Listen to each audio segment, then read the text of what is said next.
Hi, welcome back to episode 4.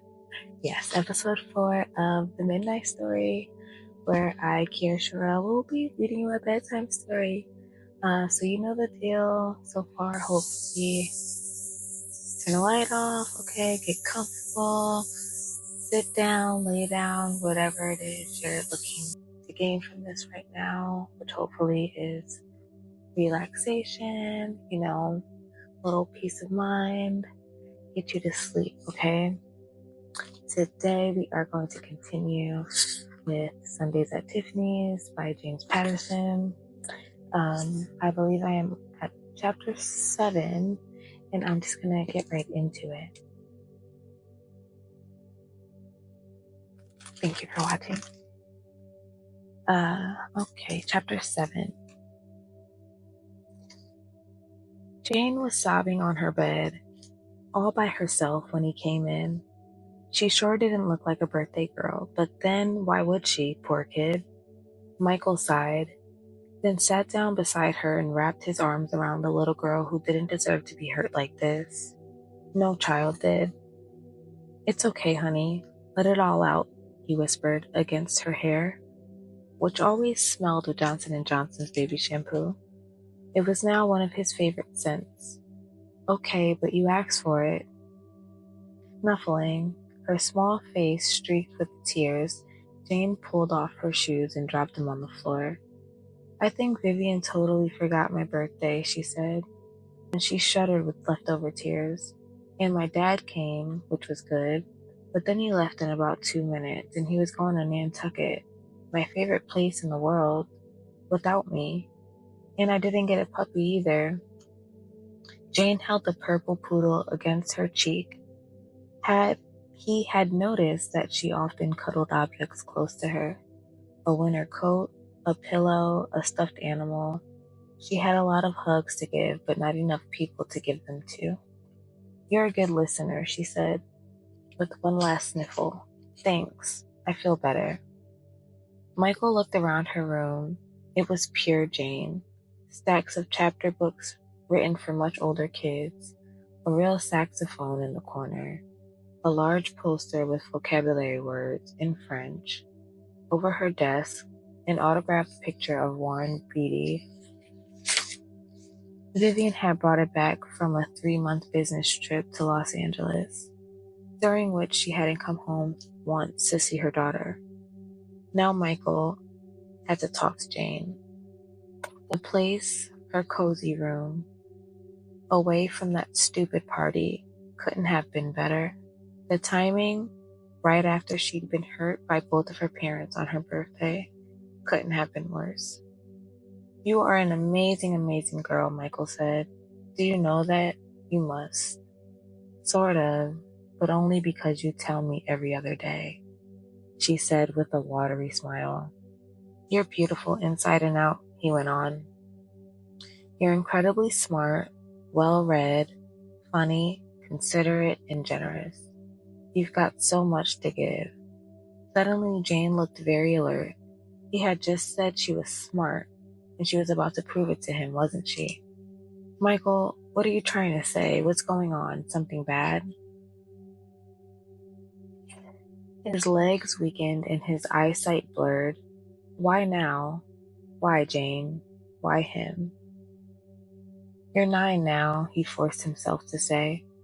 "You're a big girl, and so I'm leaving you tonight, Jane. I have to go." "I know you do, but you'll be back tomorrow like always."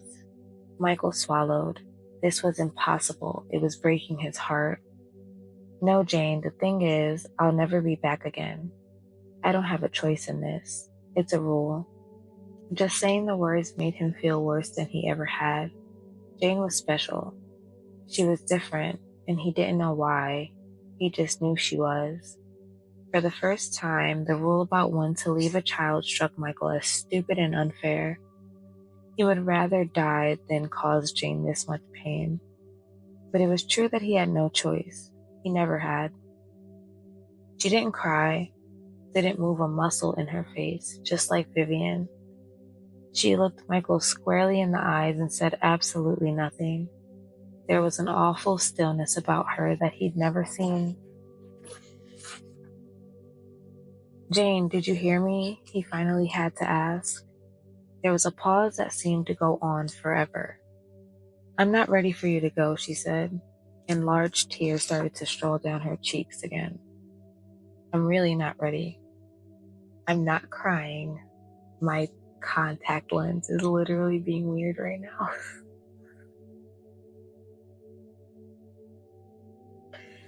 I swear I'm not crying.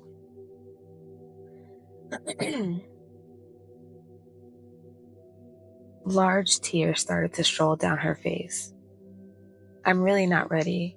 When she grabbed a tissue to wipe her nose, he saw that her small hands were shaking, and that just killed him.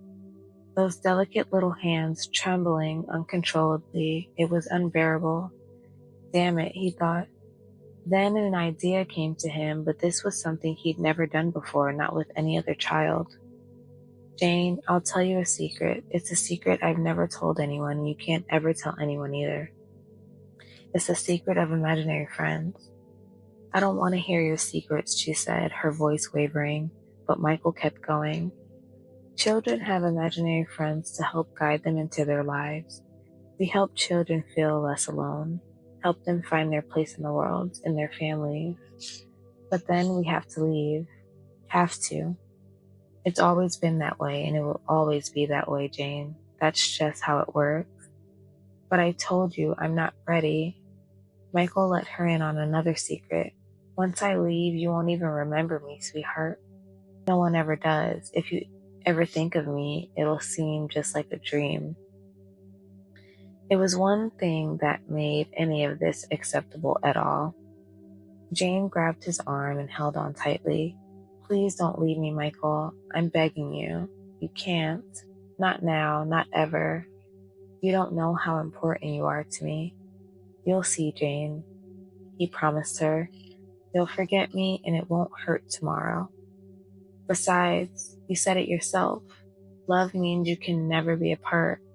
So we'll never be apart, Jane, because I love you so much. I'll always, always love you."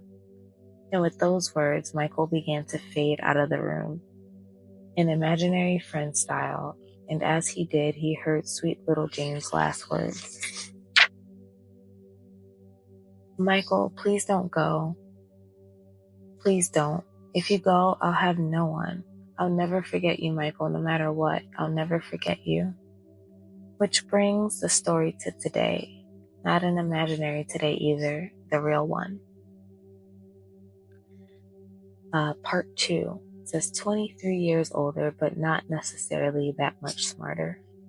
And I hope you guys are like starting to really get comfy in bed and drifting off to sleep. I'm going to continue reading. Chapter 8. Elsie McCann looked as pale as the froth on a latte, panic-stricken, and possibly close to a fatal stroke. So what else was new? After all, Elsie had been the dragon-like receptionist at my mother's production company, VMAR Productions, for 28 long and stressful years, and here she was, still breathing, if not exactly breathing fire anymore. "Oh, thank God you're finally here, Jane," she said, relief flooding into her voice. "It's barely 10 o'clock. I don't know what's wrong, but Vivian's been out here 100 times asking about you." "Well, tell her I'm here now." But Elsie wouldn't have to. I could already hear Vivian's stilettos clicking down the corridor. "Where have you been, Jane, sweetie? It's practically noon," she asked, a split second before she actually came into view. "It's 10 o'clock, I said again." "And where have you been?" she said, then kissed me on the cheek as she always did, my morning kiss. "Actually, I had been in my apartment drinking coffee and watching Matt Lauer interview a woman on how to organize an out-of-control garage. By the way, extensive use of pegboards is the answer." I headed down the hall and into my office with Vivian following me. "I hope that paper bag you're carrying does not hold a fattening blueberry muffin."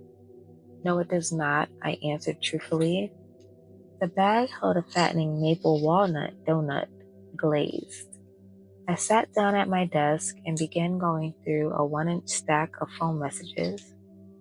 A lot were from agents and therefore lies. One was from my personal shopper at Saks, Vivian's idea, more lies. 5 messages were marked your mother. One was from Hugh McGrath, my boyfriend, the light of my life, the bane of my existence, all wrapped up in one hot, charming package. The next message was from my dermatologist returning my call. The only other significant message was from Carl Friedkin, and it was actually important. He was a wealthy real estate developer, and he was very interested in investing in my movie project. 3 years ago, my mother had allowed me to produce a play all on my own. It had a cost of 2, an 8-year-old girl and a 35-year-old, a cast of 2. Sorry. It had a cast of 2, an 8-year-old girl and a 35-year-old man. It had 2 sets, the Astor Court of the St. Regis Hotel and a Manhattan apartment. I was pretty sure that Vivian had thought it would be so cheap to produce that when it flopped it wouldn't be a huge loss. The play was called Thank Heaven, and it was based not at all loosely on my long ago relationship with Michael, my imaginary friend.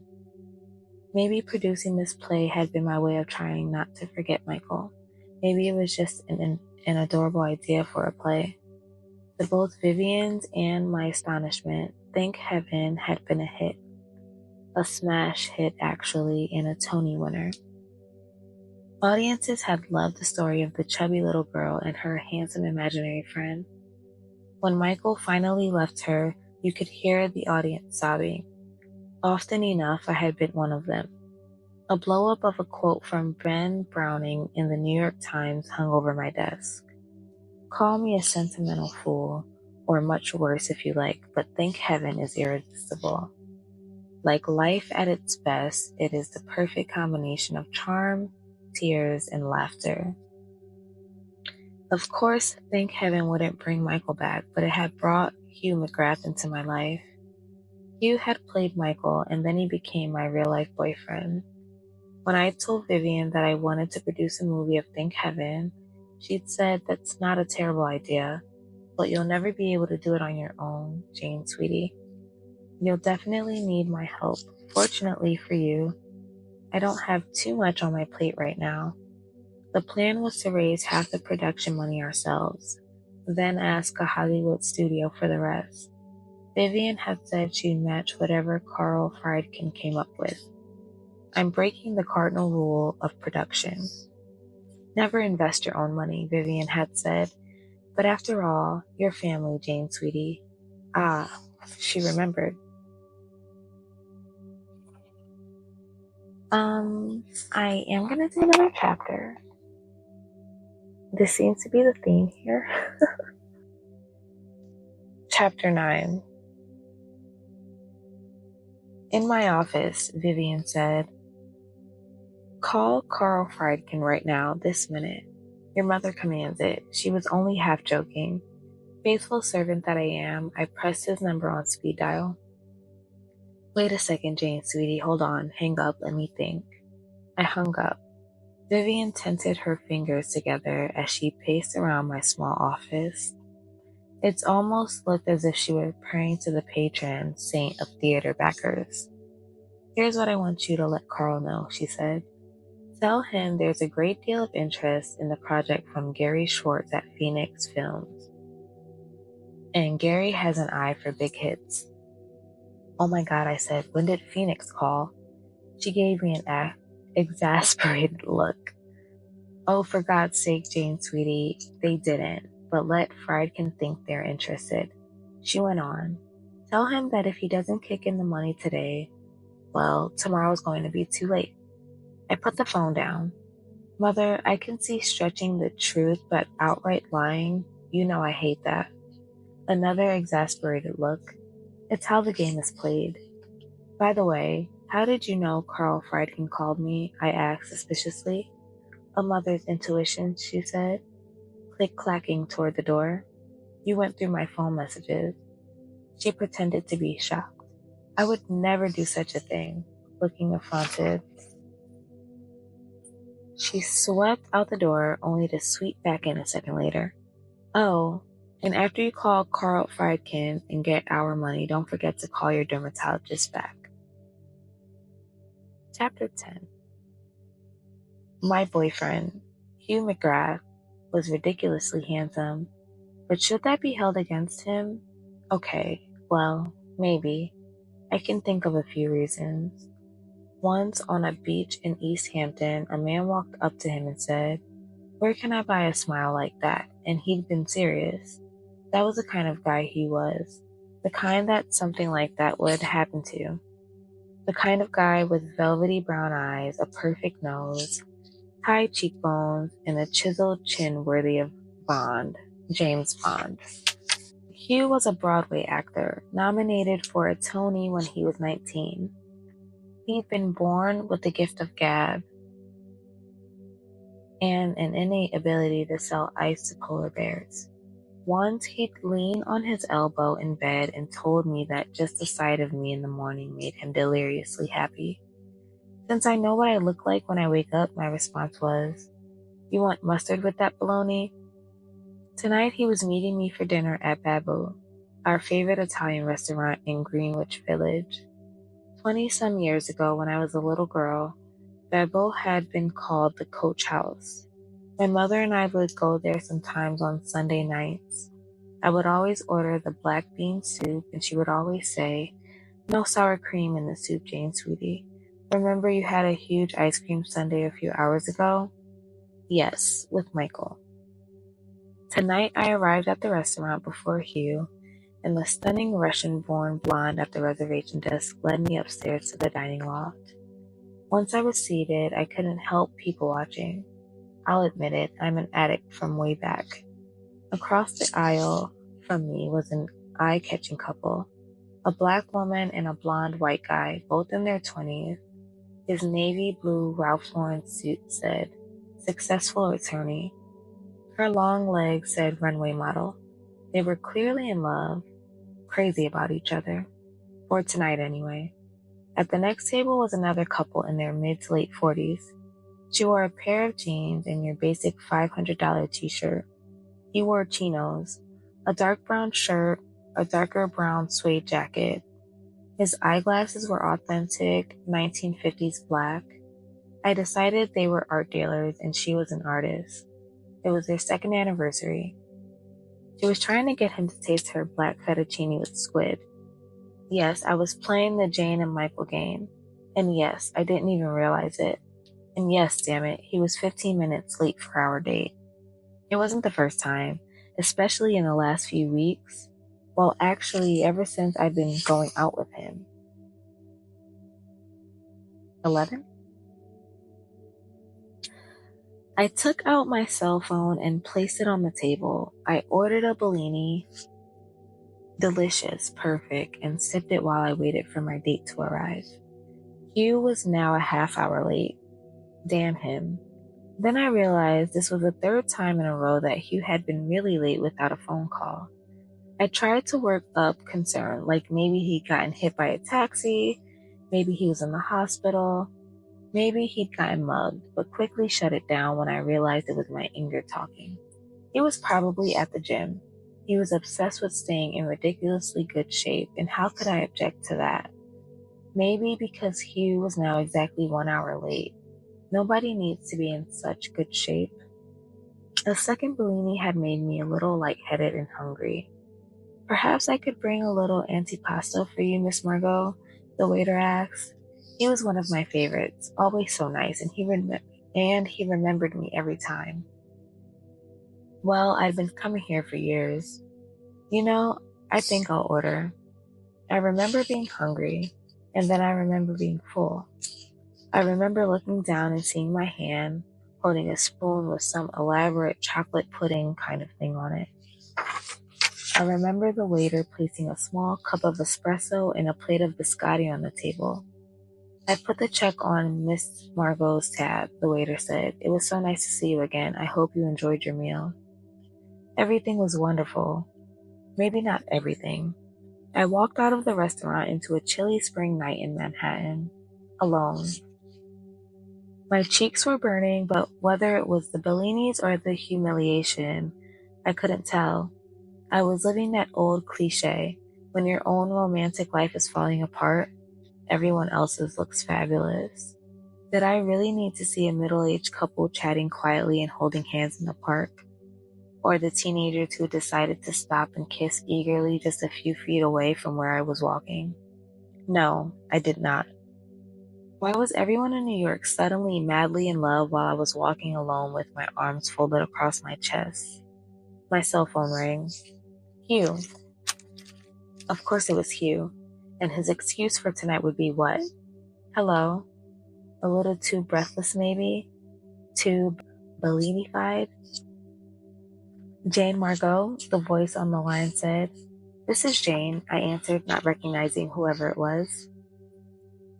This is Verizon Wireless, and we'd like to tell you about our exciting new calling plan. I flipped the phone closed. That's how long ago this was. I flipped the phone closed and dropped it back into my bag. I wished I was the kind of person who was reckless enough to throw it into the nearest trash can. Of course, if I did, I'd only have to fish it out again. And of course, someone I knew would be walking by right at that moment. When I was pawing through the trash, and then this day would be complete. I swallowed hard and felt hot tears behind my eyes. Perfect, crying on the street, a new low even for me. I was a pathetic loser. The sooner I faced